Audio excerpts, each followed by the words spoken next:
বন্ধুরা, 2025 সাল আমার জীবনের একটা দৃষ্টান্ত হয়ে রইল। বয়স্করা একটা কথা বলে যে আপন ভালো, আপনের থেকে পর ভালো, পর থেকে জঙ্গল ভালো।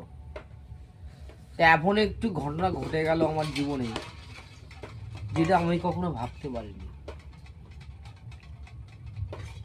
2025 সাল আমার জীবনের সবচেয়ে স্মরণীয় দিন হয়ে থাকবে।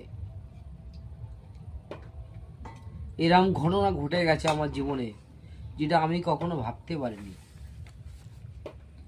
যে আপন লোকগুলো এমন করে আঘাত সৃষ্টি করতে পারে, এটা আমি কখনো ভাবতে পারিনি।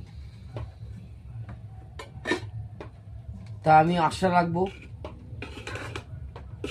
ভগবানের কাছে কৃপা করি, আশীর্বাদ চাই যে 2026 সাল যেন আমার ভালো কাটে, এবং আমার সঙ্গে তোমাদের সকলের জন্য ভালো কাটে, এটা আমি প্রার্থনা করি।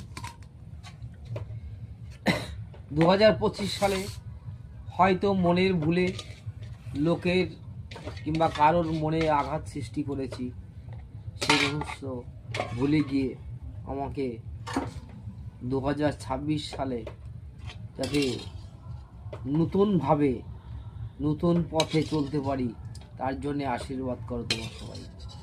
এবং আমি ঈশ্বরের কাছে প্রার্থনা করি সমস্ত মানুষগুলো ভালোভাবে চলতে পারে।